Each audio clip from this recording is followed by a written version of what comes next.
Hello, everyone. Welcome to the forest and camp quarantine today. On today's show, we will be learning how to make a fire. And is that Sherwood Forest? No. I don't go back to that place ever since they changed the alcohol laws. But first, we have Russ with something to say. So I'm going to quiz everybody because we do talk about the NFL, but I believe we're really watching our own teams more than the other games, unless we're really gambling a lot. So name me. We're all gambling a lot these days, Russ. Let's not kid ourselves. Anyway, go ahead. Name me who the current NFL leading scorer is. Kamara. Walter Payton. No. Walter Payton. I would say the Minnesota Vikings running back. No. It's Young Ho Koo, who I've never heard of, and he's a South Korean-born kicker for the Falcons. Okay. But none of us know him. We don't know him. Well, we don't. He plays in the NFL, and we don't even know this guy. Now, Kev, you were down, I think, 119-0. Did you make a comeback last week? I did not. Believe it or not, I had my worst scoring week of the season. I was averaging 100 and, 15, 18, 20 points, and I scored 70. And he scored 203. Well, if you're going to have a bad week, this is the week to have it, because if you're down 119-0, it's pretty much you're done. Yeah. But I did have it. And a lot had to do with the fact that I have multiple Broncos. I had Fant. Yeah, I had Fant that hurt. I had Jordy, and then I had Hanlon. So all those guys, I think he had one completion. So I think I had 1 point. The only thing worse would have been having Baltimore Ravens wide receivers with RG3. But to Russ's point, obviously I follow the Bills. I watch the Bills, and I sort of watch the games that mean something to the Bills. But since I retired from fantasy football, I have lost track of who the kicker is for the New England Patriots, or you know what I'm saying? It's I know everybody. You could ask me, okay, who the kicker is for and I'd probably get 30 of the 32 teams, and now I can barely get. I would get more than half wrong. Yeah, but the thing about fantasy football when you're playing, I don't know if you play, Russ, right? I'm not this year, but I've played. Yeah. Well, you never pay much attention to kickers. Nobody takes a kicker till the middle of the draft because they're all pretty much the same. Unless you have a league where they reward the long kicks, then you sort of pay attention to guys that have the stronger legs. Sure. But if you have a league where a field goal is just 3, regardless of where you're in, right? They're all the kind of same. In fact, you don't even pay attention to when the bye is because you just pick a guy up and throw him in.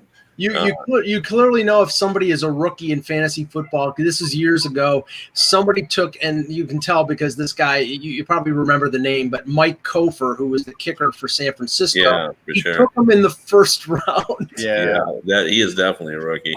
For sure. Yeah, you would never do that. Well, it's a hard thing to explain to people too who just start out that you don't always take. There's only a couple of quarterbacks you take in the first 40 picks, right? Because again, it's the 20th best quarterback is still pretty good. Yeah, even someone like Matt Stafford in most years throwing for a lot of yards. Right. Not this year. By the way, he's that's my why bad. I said most years. I was careful.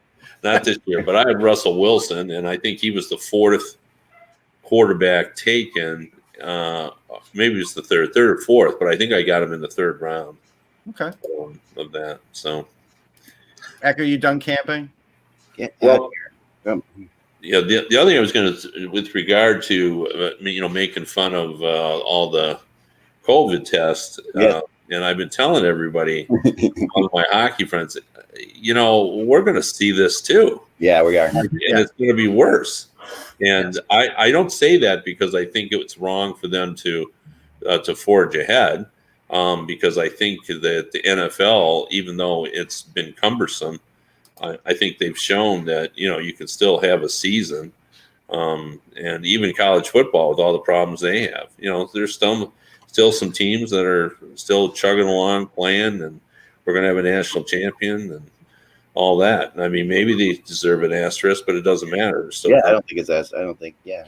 Well, I mean, in certain sport, like football is going to deserve an asterisk. Like the game we watched the other day with the Ravens and the Steelers was the worst played football game I watched. I watched a few quarters. I turned it off because it was brutal. There were fumbles everywhere. You mean all kinds of penties? You mean I was impressed by the Ravens' defense. No, their defense still played well. I agree with that. Yeah. You're right about that. But I mean, again, the amount of injuries too, like that's another factor in all of this. While the sports are chugging on, when you don't have a team that practices for a week, all of a sudden players get hurt too. And there was a ton of injuries. And so you kind of don't want that to happen in the hockey world either, Kev. But if they're going to have moments where they say, hey, you know what, practices are canceled for 3 or 4 days for this one team, and then they'll travel for their next game, and all of a sudden they're not playing, but they're playing, but they're not practicing. We're going to notice, injuries and a drop in play. Oh, yeah. How much fun was it though to have a game in the middle of a Wednesday afternoon? No, that was good. I mean, I know. Yeah. That's fine. I mean, it's for the people who work at home. I mean, let's face it. Sports of COVID, the COVID sports are fantastic.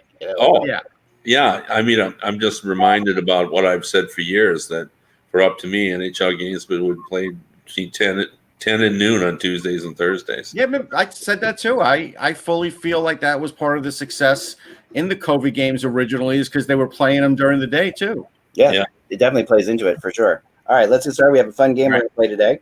Mike's going to lead us through. Well, we have some headlines too. Yeah, we have some headlines. We're going to start with news, of course. Yes. We're gonna have some fun. Is that okay with everyone? Oh yeah, right, good. Let's have fun. I'm drinking. By the way, I'm drinking today. I'm drinking cheer wine. I don't know if you guys have had this before. Never heard of it. It's just cherry soda, but it's really good. It's really good. I've tried to since I don't drink, I'm not an alcoholic drinker. I had an IBC cream soda with lunch. That was really good. Nice. I haven't had a cream soda in a long time. Yeah, so I've been drinking Philadelphia birch beer and stuff like that, which is good. Okay. Speaking of that, before we get going, because it reminded me of this, and I want to run this because, you guys might remember. Does anyone remember having sodas? Not soda pop, but actual when you go to the ice cream. Yes. Yeah, it's like around the corner from my house. Explain me, what is this? What's the difference there? A soda is carbonated water, right, with like a topping, so like a strawberry or pineapple or chocolate mixed in, and then you put ice cream in it. And when I was a kid, you'd go up and instead of getting a shake, you'd get a soda, right? And that's how they made them. Especially when they had soda fountains when I was a kid. The drugstores, they had places, and you sat on stools and.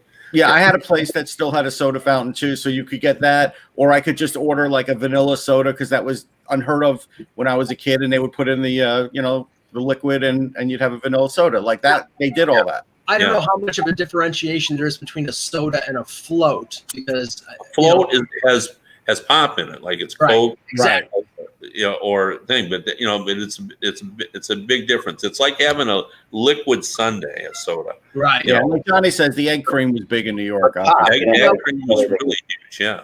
Now, Russ, are you thumbs up or thumbs down on Yoo-hoo? No, I'm thumbs up. I had just bought some Yoo-hoo for the fridge. Okay. Because Yoo-hoo is like chocolate flavored water. I've never had one, but what was the supercharged soda that had all the extra caffeine in it? Jolt. Jolt Cold. Jolt. Now that like I've said before, of course, my love of Take a Boost and is much discussed on the show. And my dearest niece who watches the show all the time. Hey, Brianna. She's a huge hockey fan. She actually, they now have Drink-A-Toast in her Wegmans. So when I see her next time, I'm going to have a whole big thing. Oh, there you go. Man, I did want to say this because but Mike, you're boycotting it. Mike brought up Yoo-Hoo. I'm pretty good friends with Lindsay Barrow, who's Yogi Berra's granddaughter. She hates Yoo-Hoo. because it was in her fridge all the time and it was everywhere, and she got sick of it. He got product as part of his deal. He got product, and she was sick of it. But speaking of Yogi Berra, did anyone notice that on the interview, because it's been on the social media, that Dr. Fauci in his interview has a Yogi Berra baseball card? Yeah, I did see it. Yep, he's got some good stuff. That's pretty funny. And it's funny because I got into the whole thing of my son was like the other day, he's like, what's turtle wax? Like he's thinking that's an actual thing that's, that you would wax your turtle. Oh, really? He thought that? Well, because he's never heard of it before, and he's an animal guy. He's like, Dad, they were talking, I was watching the show and it said, you're getting a year's supply of turtle wax. And wax on, wax off, yeah. That was the official, consolation prize of game shows. Yeah. Let's make a deal. Let's make a deal. You've got the home version. Yeah, which I don't think you could buy in the stores. No, you could. You could? Yeah. Oh, okay. Home version of Let's Make a Deal, and but the home version of Let's Make a Deal is just basically everyone who's married knows that. But we did have a Jeopardy game, so yeah, Kevin's right. I remember having a Jeopardy home version. Yeah, married knows the game Let's Make a Deal really well. All right, here we go. We're going to move along, and I'm going to start the show. It's a Friday. Hello, Hockey World. It's Friday, December 4th. Thank God. Friday, December 4th, 2020. I'm Michael Agello, and no, Ack is not in Jellystone Park. No. I'm Russ Cohen from Sportsology. Kevin Allen. And I'm Eklund, although I did see a lot of Jellystone Parks in my day. This is the Hockey Buzzcast on HockeyBuzz.com. This is the podcast that comes every Monday through Friday at this time to fill you in on the comings and goings in the hockey world. And we're going to start off with some news and then get into a game. And also something I want you guys in the chat room to think about as we go along here, because I'm working on a blog and I wanted to get your help because I'm lazy. So try to help me out on this one. Well, we're in the regular news now. We're hearing a lot about pardons, right? The concept of you can pardon someone for doing wrong, or apparently if just in case they did wrong, you don't know about it. But you can pardon people these days. And I thought to myself, okay, in hockey, is there one pardon you would like to grant a GM of your choice for a trade that they made that was so terrible that you feel like they need to be pardoned for it? So think about that. I don't know about a GM, but I would pardon Steve Smith for the mistake. There you go. It could be anything. I like that, Kev. Pardon Steve Smith. He deserves a pardon. He does. Yeah. I agree. How about Tommy Salo? Tommy Salo deserves a pardon for sure. Yeah, I like that. So if you think of anything else in there, we'll get into that for sure. I've been to Banff, Randy. I've been to Banff. I have been to Banff and Calgary. I will give Dennis Potvin a pardon because he really didn't try and hurt Ulf Nielsen, and he had to hear Potvin sucks for the rest of his career and a lot of his working life. Here's the question though about that. Not about Potvin, but does Ulf Samuelsson deserve a pardon for Cam Neely? Because Cam Neely was really hurt. I love Ulfie Samuelsson, but boy, I'm not sure I could. I'm not sure I would give him one. Should Ty Domi be pardoned for punching Ulf Samuelsson? I like it. Well, think about this in the chat room. We'll talk about it later. I'm going to write a blog about it. So, what do we have in news-wise? Let's get to some news. Yeah, let me just throw out mine quickly. I would pardon George McPhee for the Philip Forsberg for, was it Martin Erat trade? Yeah. How about Don Koharski Mike, for I mean Kerry Fraser. No. Kerry Fraser. You wouldn't pardon Kerry Fraser for the he should be in perpetuity in hell along with Wayne Gretzky. Mike wouldn't pardon Matt Sundin. He didn't do anything. Yes, he did. He didn't waive his no trade clause. There you go.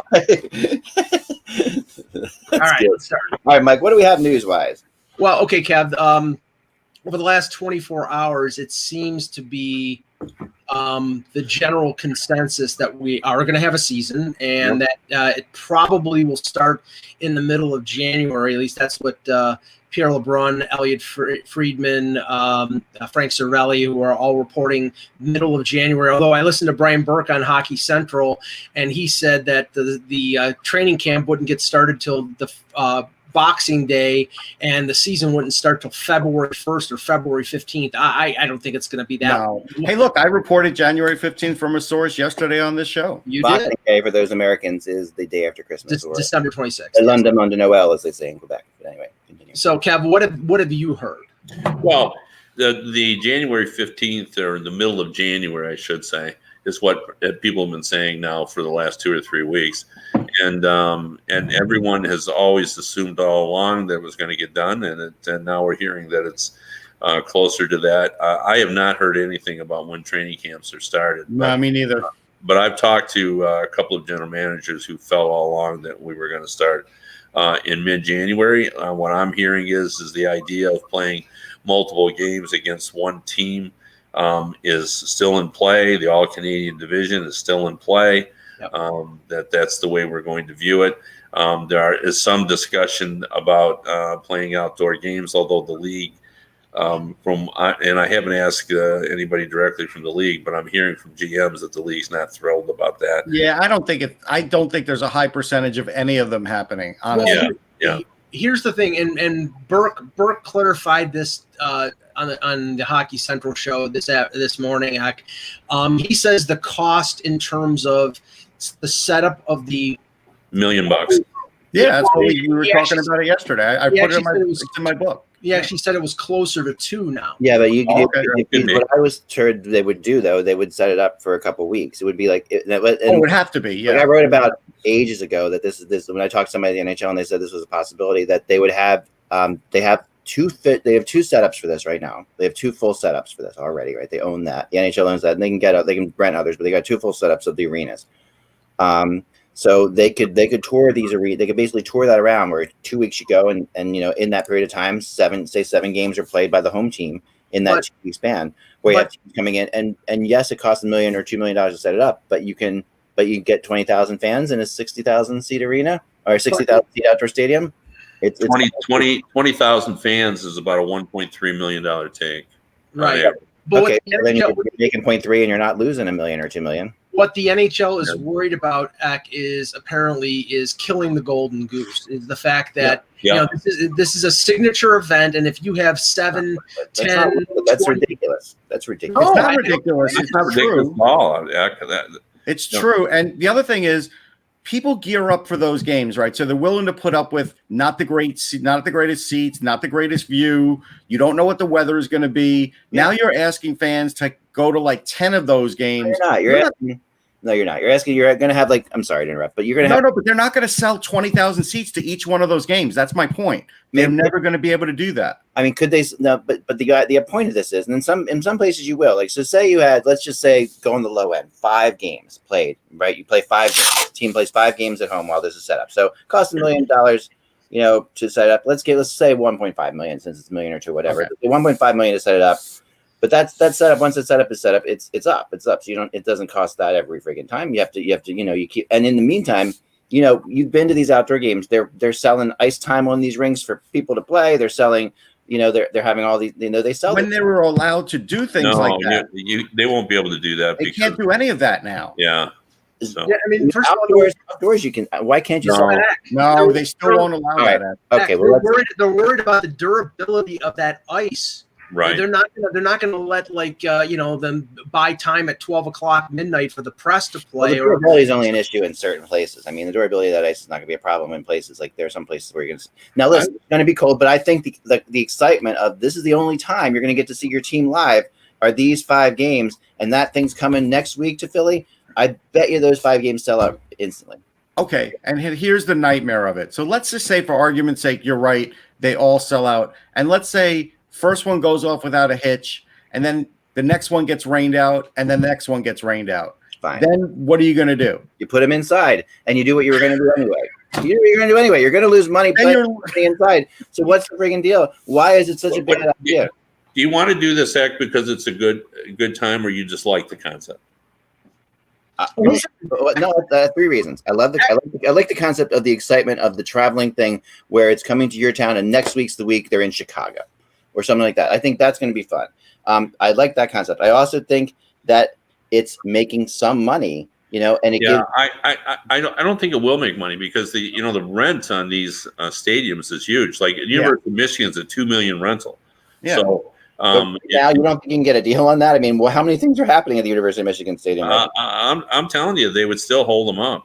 They probably won't even allow actually, for colleges, you're not going to be able to set it up at a college. They're not allowing anybody on campus. And the only way the NHL makes significant money is they jack up the price of the tickets to something more than the normal ticket. And right now, financially, people are hurting. So they're not going to. They're not paying. You're not. But the people are hurting. But there are season ticket holders out there who are not paying anything this year. Okay, so let me throw this out there. One of the things that I've heard that's been sort of told to me by general managers, that not that they're involved in this, but they've heard the discussions within the team office about, there's a possibility we'll get to the whole regular season without having any fans, and then the playoffs, because by then, especially when we get to the conference finals, we might have a good deal of the country vaccinated, depending on who you believe. And if that's the case, perhaps we can have fans for the playoffs. Well, what the discussion has been with the people that that deal with the finances is, can we really then, after going through all this, go to fans and make them pay playoff prices, or are we going to have to give them as a reward for sticking with us when we've held their money for so long? Yeah. Do we just give them regular prices? And a lot of the teams have reached the conclusion that there would be backlash if they suddenly went up to, for the conference final, $200 to see it. So I think the same would be true for the outdoor. I think, if you're holding their money, if you suddenly jacked up the prices and made it difficult, or if just for a family of four to, I bought tickets for the outdoor game here, and I took 4 people. I didn't buy a ticket. I was covering the game, and I remember it was $890. Yeah. And they were setting way up there. So I don't think we'll see those, the jacking up the prices if they have. I don't think you do that either. And I don't think they have to, but I think the idea here is nothing versus something and an event at the same time. So where's the real downside in this? It's clear some owners feel the same way because it's being talked about. So, some of the owners side with you, but I've just heard that the league frowned upon it, even though I have not had that verified. Well, I'll tell you the other downside. The other downside, there's another obvious downside.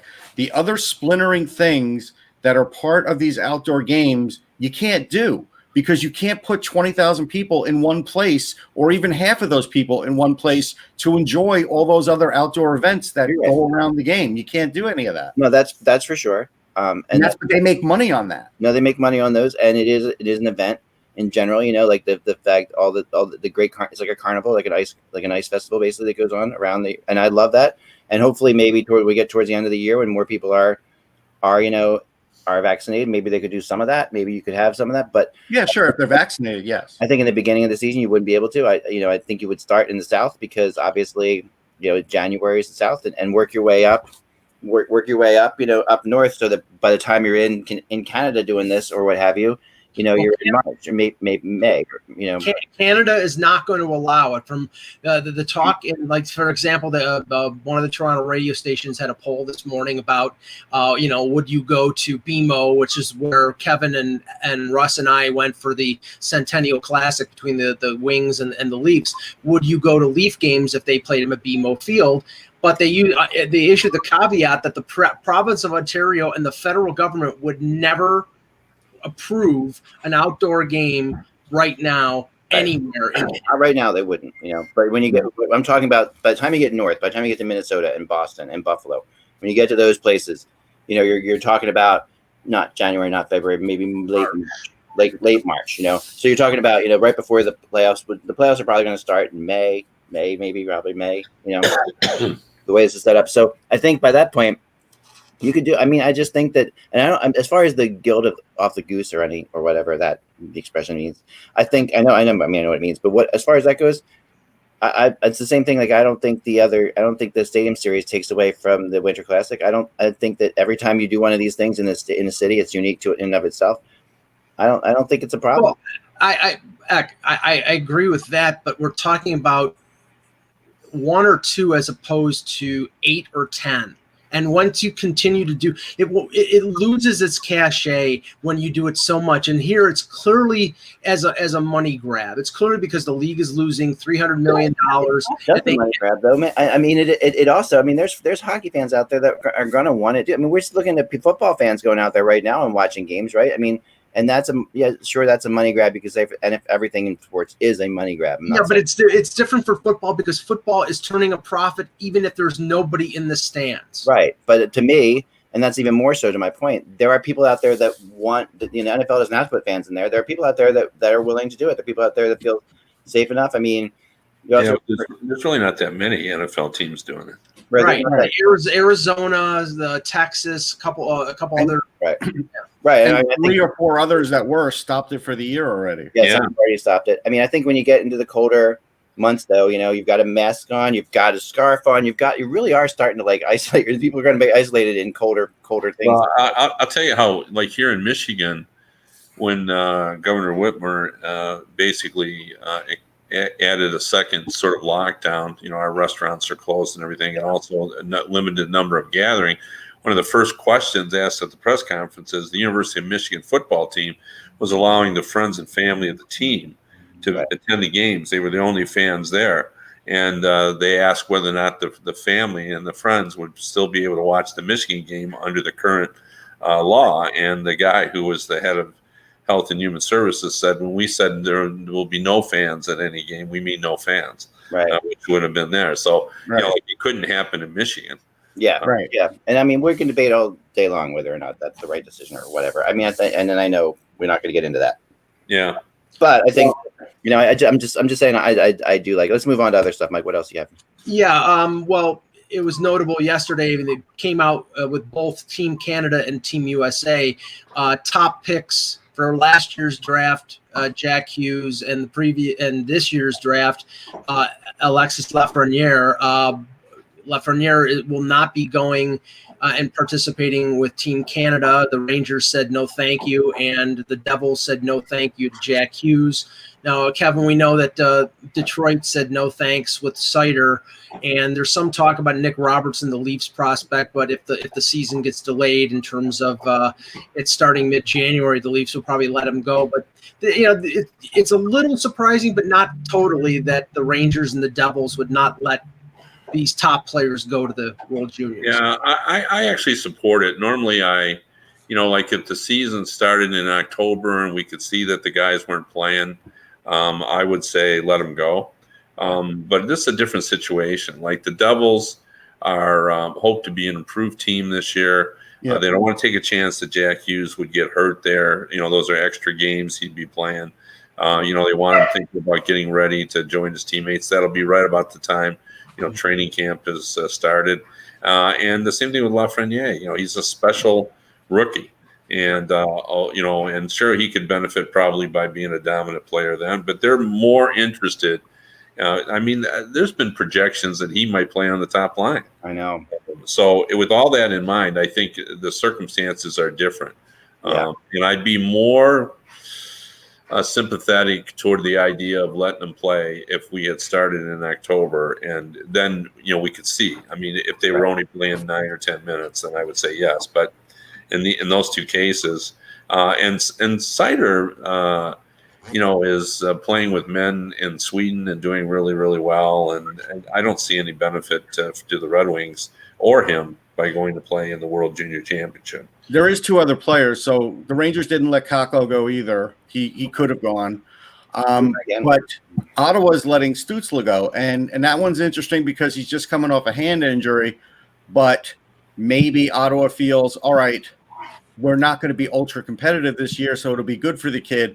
That was a little bit surprising. It probably will do good for him to be there. It usually does. But the fact that he's rehabbing an injury and just got over that made me a little surprised. Wasn't there a Russian also, Russ, that they weren't given access to?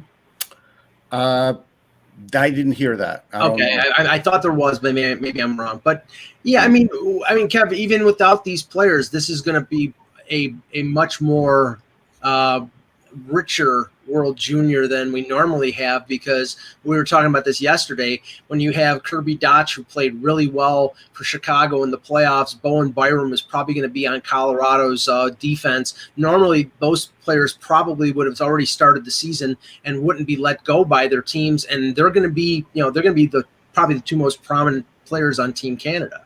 Yeah. The only other question I have about the World Juniors is, and I don't know enough about what their setup is going to be in terms of a bubble-like environment. But, the one thing that's different about this that makes me wonder whether we should be playing is these teams are all flying in from other countries where everyone's at a different level and entering the bubble. And I know they're going to quarantine, so I'm sure they're doing it right. But geez, it just sounds like it's. I'll tell you what. Yeah, it's getting for trouble. I'll tell you what my worry is, Kevin. I brought this up yesterday, but I'll bring it up with you. My worry, and this is why I'm 50-50 on the tournament. Of course, I'd love to see it. I've already interviewed guys about it. I've already watched scrimmages. But the problem is with all these guys flying in from different places, even if you test them and they test negative the day that they're flying, who's to say 5 days in, all of a sudden they don't all start testing positive, and now you got to quarantine them 14 more days, and what's that going to do to the start of your tournament potentially? That could happen. Well, that's why you're bringing 25 players instead of 23. Right, but again, if you start missing, if you're let's say Germany, and you're missing Stutzla and name one or two other good players from that team, they're done. They're never going to win a face-off. Well, think of it this way, Russ. If there's positives for 4 or 5 or 6 players, that team can't play. They'll be playing short-handed. Yeah. So their tournament's probably over with. So yeah, that's probably true. I guess my bottom line is I'm surprised they're playing. Given how strict Canada. Yeah. Well, there's a lot of fights going on, Kev. In Alberta, the government there with their health services, they're not thrilled about it, and they're questioning all of it. And so right now, Hockey Canada is walking on eggshells with that, and there's going to be probably another rumbling before it happens, because it's 10 times higher now in that area than it was when the NHL was playing there. Yeah. Kevin, before we go play our game, I wanted to go back to the ongoing talks just for a second, because it seemed to be some missed signals during the week with what Gary Bettman came out and talked about. There's been some criticism that unusually he didn't have all of his ducks in a row, and that there are some owners that are not exactly pleased in retrospect with what the CBA, how it's broken down. I guess apparently some owners who are also NBA owners looked at the NBA CBA and liked it a lot better than what the NHL had, and that sort of opened him up to a bit of criticism. What have you heard about that? What do you think of the way it's been handled? Well, it's interesting. I talked to a general manager about this, and not an owner, but he said that he wasn't thrilled about the CBA when it was even agreed to the first time, because he could foresee issues with it, and he understood why they wanted to get it done, because they just wanted labor peace, essentially. But I think on balance, the owners have been thrilled with Gary Bettman through the years. But that doesn't mean they agree with everything he wants to do. What he's very good at is reading the tea leaves and building consensuses. Well, all right. So the one consensus, Kev, that we're sort of seeing now, it's a smaller one, is there's certainly, and you had said this a while ago, there's certainly more than just a few owners that want to play as few games as possible. And now we're hearing this argument from the players' side, like, hey, and this is what we heard in baseball too. Hey, they're legitimately trying to keep the number of games down so they pay us less. And I think that, I was speaking to people yesterday. I think there are teams that would either choose not to play or lesser schedule. And I think there's some names of teams that would shock us. That were on leaning that way. Yeah, and that's definitely true. What was speculated to me, and I don't even think the guy that was talking to me about this knew exactly, because there's been no polls, right? But his sense was there was at least 10 owners that didn't want to play at all. Yeah. But I think I would argue that even those 10 owners that don't want to play, I bet half of them realize that it's good for the game to play. Sure. And we go along with it. And then I think there are a lot of owners that are right in the middle saying, okay, well, but we can't play 82 games. So, we'll lose too much money. Like nobody, no matter how rich you are, you don't want to lose $70 to $80 million. No. Yeah. And the biggest thing, and I keep hitting this hard because I want people to understand this, that the oddity of this situation is that the richer teams will lose less. The teams that will lose the most are the teams that are can ill afford to lose that much money. Like if you had no fans, it's going to be, and you played 82 games, it would be the Coyotes and the Panthers, and the Anaheim Ducks. Those are the teams that would lose the most amount of money because they don't have the larger Ranger-like television deal or the sponsorship deals that the Maple Leafs and the Rangers and the Canadians have. So that when they have empty arenas, they don't get the same amount of revenue that those teams have. Yeah, and it would be different than it was with baseball, Russ, because in baseball it was prorated salary based on the number of games. In hockey, you're getting paid whether there's one game or 82. So it's the same thing. It's a question of whether the league is successful in getting the Players Association to defer more money so they break down 50-50. That's the whole thing. Yeah. So, I mean, I think it would make more sense for them to want to play as many games as possible. But now you've got the limitation of time, and they want to start the playoffs by probably the first week in May and get it over with in early July before the Olympics. Yeah, we're still hearing the Olympic thing, but we're also still hearing about the business expense part of just having a game. Right.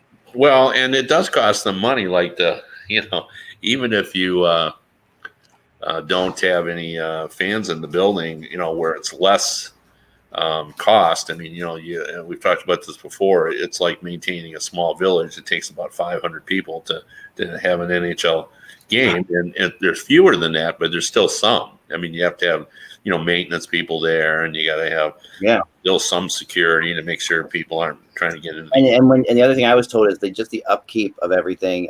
When you can't just like melt the ice between hands. You got everything going. You got to keep the ice going. There's an amount of upkeep in hockey. It's just the way it goes, right? So there's a lot of money to be lost there, and there's a lot of different owners who have different opinions on that, on how much money should be lost, and that's why you're hearing the outdoor game stuff like we talked about, for sure. Yeah, it's very complicated.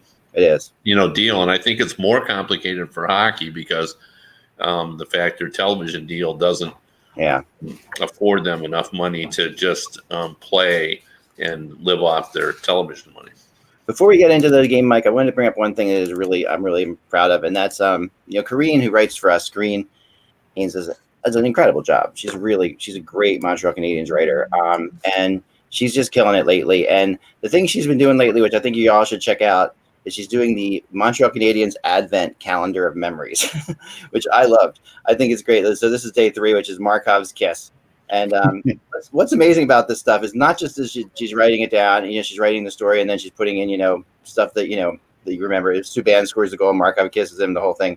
Yeah. But she's doing them both in English, and then she's doing them in French. Like that's great. I mean, wow. I really am impressed. Karine deserves and she's getting a whole lot of comments and a whole lot of play for this. And people even in the Canadians pointed out to me that they loved it. Yeah, so, she's talented. I always knew she would do a good job for you. Yeah. Come on. She's just using Google Translate. We know that. Russ is no. I knew. She wrote a little bit for me, and then she got busy with other stuff, and she's killing it for Ekin. Yeah, Russ was the one who tipped us off on her, and we've had some great Montreal writers, but Karine's, Eric Engel's among them and everybody else, but Karine, man, she's as good as any right now. I'm telling you, she's killing it. So definitely check that out. All right, so Mike, what do we got? Okay, we can do one of two things. We can look at the best and worst contracts that Emily Kaplan wrote a piece for ESPN a couple weeks ago. We looked at the one half of the league, or we can look at a game with the unsigned restricted free agents and guess what they'll sign for. I think that's the one. Let's go with the second one. Okay. I think that's the one right now. It's incredibly hard to do, obviously. So right. But what I'll do here, please no wagering. What I'll do here is I'll tell you what the team has in remaining cap space, So we Well, you know, tell us what their contract was before, too. Okay. Well, we'll start with an easy one. Casey Middlestat, who's coming off his ELC, so he was making $925,000, and he was sent down to Rochester midway through the season. He had 9 points in 31 games. Hasn't really established himself in the NHL at this point, so he's coming off his ELC. The Sabres have close to $3 million in cap space, but this is a player that you don't really know what he is right now, but you still hope that he's going to be somebody who could be really good. So it might be beneficial for the Sabres to sign him for longer than a year, maybe 2 or 3 years, and get him at a lower rate. Question is what that lower rate would be. Now, I think I would sign him for 2 years at $1 million, because that's a little more. It's a little bit of a raise on his deal, but not so ridiculous. And that's a one-way deal, so it's not. He gets sent down to to Rochester. They could bury that amount, and it would come off their cap. So I'd say $1 million for 2 years.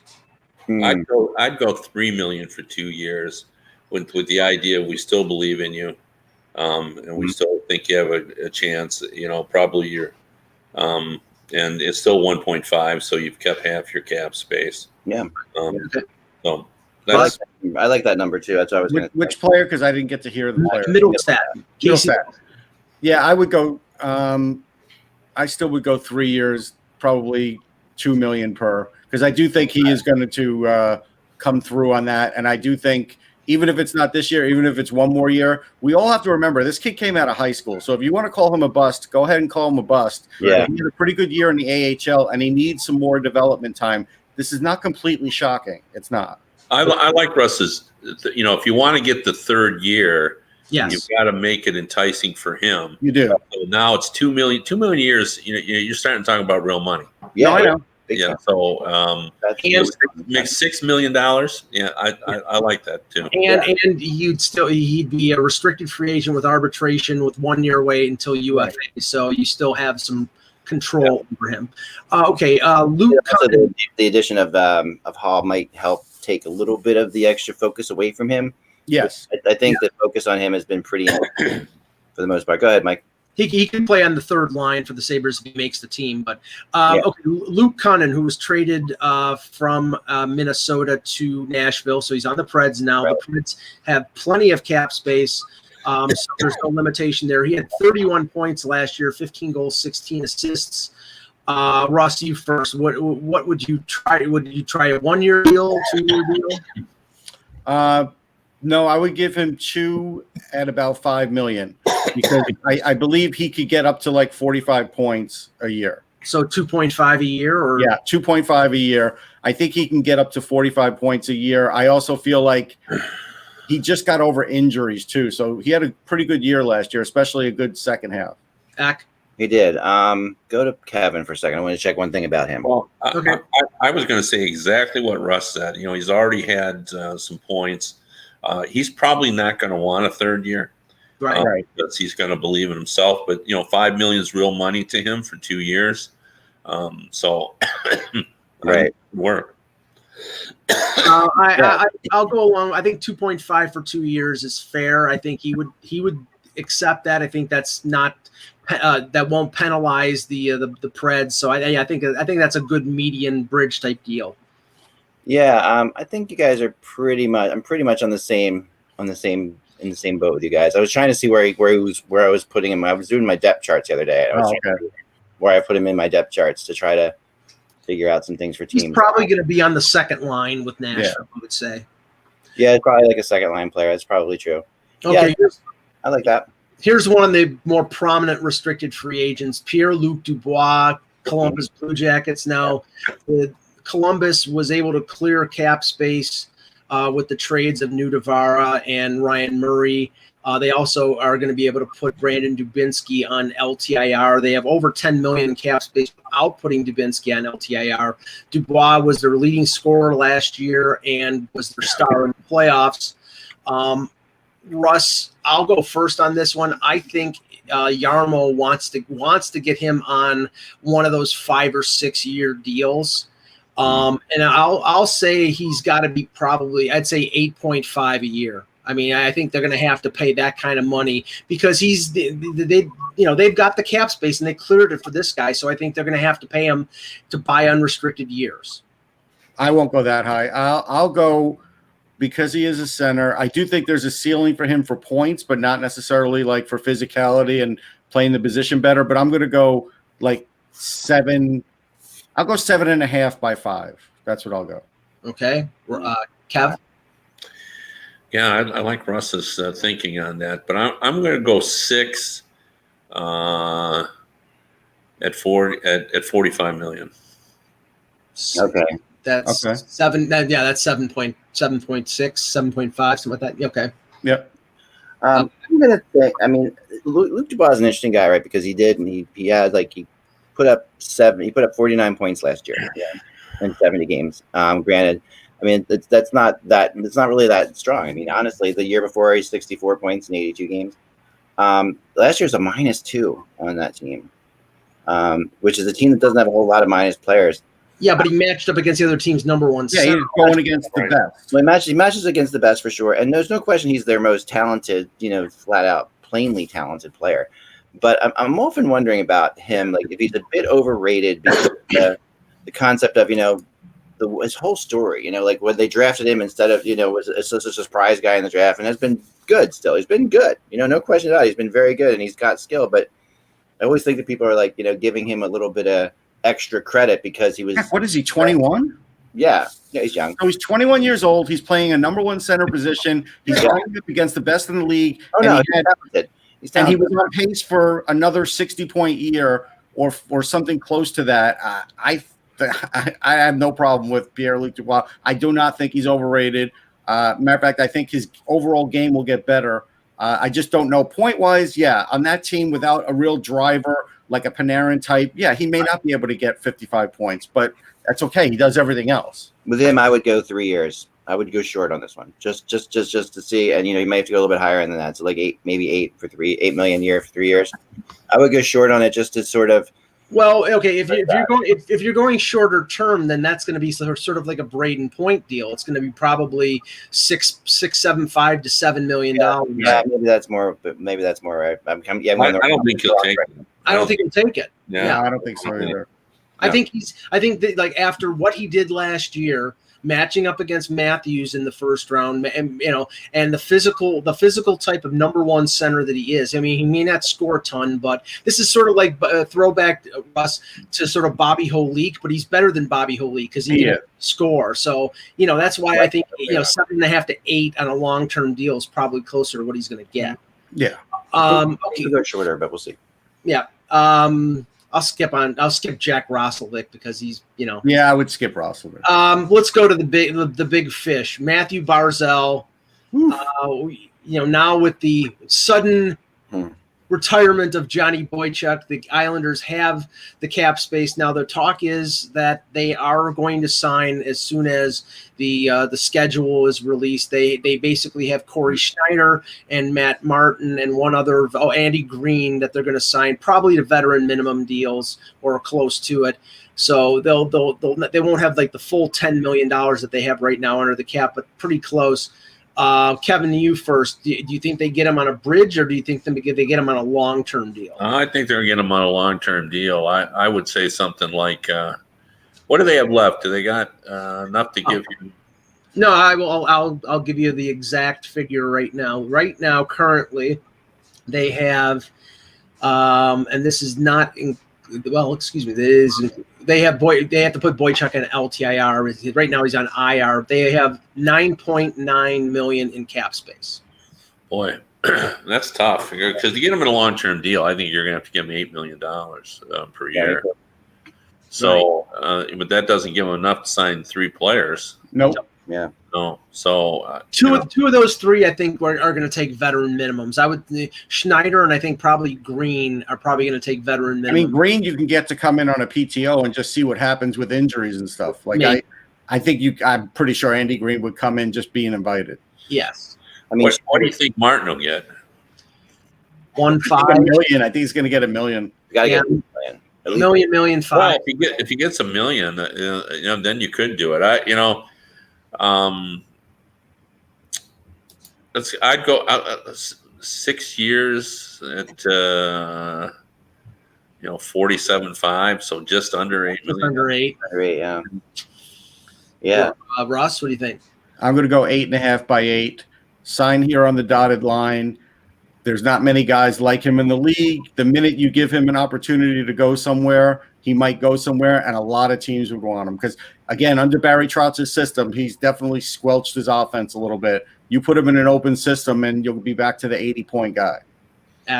Yeah, I'd say 8. I'd say 8 by 8. I think 64 million, somewhere in that range, 8 by 8. And I think that I don't understand the Corey Schneider signing at all. If they need a third goalie it could be a 2-year deal so they can make him available to Seattle. That could be it. Yeah, that makes sense. I have a tough time believing that Lou will give him an 8-year deal. That's the thing. I think he could even let him hold out to get the bridge deal.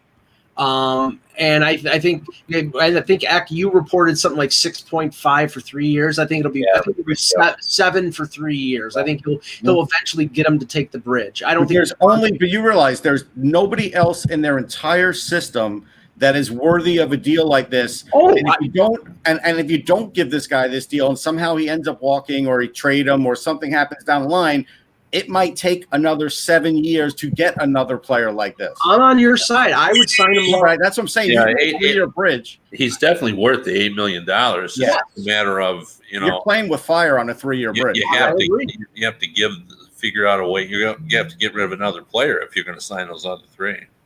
You know what? And I'm going to have to do it, Kev, because at the end of the day, Count Clutterbuck, we like you. You're a veteran. See you, Count. Well, I'm with you on it. He's definitely worth more than $8 million. So and just think this: they're going to probably open up another $1 million of cap space when they send Andrew Ladd back to Bridgeport because he's on their cap right now, and they save $1 million by sending him down, and that's where he was most of the year last year. So well, then if that's the case, then they can go up to 8.5, and I would agree with you. I think 8.5 he would take. I do. Yeah. Okay, this one's an interesting one. Dylan Strome had the big year 2 years ago after coming from Arizona. Last year did not have as big of a year. I'm just looking it up right now. He had 38 points in 58 games for the Blackhawks. He seems to have been supplanted as the number 2 center by Kirby Dach in the playoffs, and he played some wing. And from what I understood, he did not play well on the wing for the Blackhawks. They have currently $5.2 million in cap space. So, Russ, what would you sign? What was his number last year? His salary, he was on an ELC making less than $1 million. I'll give him 2 years at $8 million. He still isn't up to par with his skating either. Like he's got some talented people around him, and he is playing really well, but his skating's still not great. It's good enough to play in the NHL, but it's not great. So I'm not going to invest long term on him. So you're almost giving him the same contract that his brother got from the Rangers. Yeah. Kev? Yeah, I know. Yeah. I give him a 3-year deal, 3.354. Okay. So 3.5 AAV. Ak? Yeah. I think they're going to go higher with him. I'm going to say they would go 4.5 to 5 million. For 3 years, so like 15 million over 3 years, roughly. I think in that range. I think they see him as a really as a bigger star than that. They kind of see him as like a Jeff Carter type player. What I've been told. I don't know whether or not he's going to. They may see that. I don't see that. I don't know I'm that or not, but that's I don't see that, but I do think that they like that combo of him and DeBrincat. No question. Yeah. Now the one thing with them is Zach Smith, who's on their roster right now, making over $3 million, is a UFA at the end of the year. So they just have to weather the storm for a year, and then that salary gets cleared out. So I think they'll sign him to a 2-year deal at 3.75. So sort of like in between what everybody else is thinking here. I'm sorry, I have to run this. I have to help my kid in a second. I'll see you guys later. Thanks. Okay. Kevin. Sorry, I have to go quickly. Apologize. No problem, Matt. Okay, we can everyone. Cool. All right, one more, and we'll end the show. The big one in Tampa Bay still remaining. Anthony Cirelli Tampa Bay basically has no cap space. I'm just checking exactly what cap. $2 million over. Yeah, they're right. They're 2 million, 2 point. Yeah, or just under 2 million over. They still have Cernak to sign. We still don't know what they're going to do to get under the cap. I know, Kev, you wrote about this, and I know Elliot Friedman mentioned as well that it appears that some of the talk has come off of Tyler Johnson and moved to the more attractive Alex Killorn or Andre Palat. Right. When it came to Tampa. Yeah. Well, and Palat is a $5 million player, but he's only 2 years, and plus he's just a much more desirable player. Sure. He's a two-way guy, and Killorn, the attractiveness of him is he only has a modified no trade, one of the few guys that doesn't have a full. Right. So there are some teams, although, probably they're going to end up in Columbus or Nashville would be the leading choices, and I think both of those are pretty attractive. Sure. Just in terms of getting a chance for Killorn and Palat to do even more than they were doing in Tampa. So, Russ, I almost think that if they trade Killorn or Palat, that Cirelli gets almost the same amount that they get. Like if they trade Killorn and Killorn's making 4.45 with 3 years left, that Cirelli will get around that for 2 or 3 years. Yeah, I could see 4 a year. Like I just did the buyout calculator for Braden Coburn, and I would do it. It's a 2-year buyout. It costs them $1 million. They save $500,000. Like they're going to have to do things like that if they don't have any other options. They're going to have to start looking at ways to do that. Well, but the windows are closed, so they can't do it. Is it closed? I didn't know if they extended it. Okay. The second window is. Yeah, see, I would have done that, or just try and get someone to take Braden Coburn for a prospect. You might have a chance at that because then he still could play a little bit. Sure, but so you think you're around $4 million for $4 million for 2 years. Kev, do you think Cirelli would go for that? Yeah, I do. It might be one of those things if they wanted to get a 3-year deal, they could do 4, 5, 5. Try to get 3 years out of them, or 3 years at 4 or 5 per year, somewhere in there. And what they also could do, and we've seen this happen a couple times. The most recent example was Kevin LeBanc in San Jose, was basically say to Cirelli, okay, take a 1-year deal, and we promise you next year we'll pay you because we've got 6 guys. Yeah, 6 guys dropping off in unrestricted free agency. We want you long term. You're part of the team, but we just can't pay you what you're worth right now. So just wait a year, and we'll take care of you. And San Jose took care of LeBanc, so that might be a possibility too. But we'll see. Okay, hopefully on Monday we'll have some news about a schedule and an agreement between the PA and the NHL. Hopefully we'll be able to talk about that. Thank you, Kevin, once again for being on the show. For the departed Eck, for Russ Cohen, and for Kevin Allen, I'm Michael Agello. Thank you for watching, and remember, without the buzz, it's just hockey.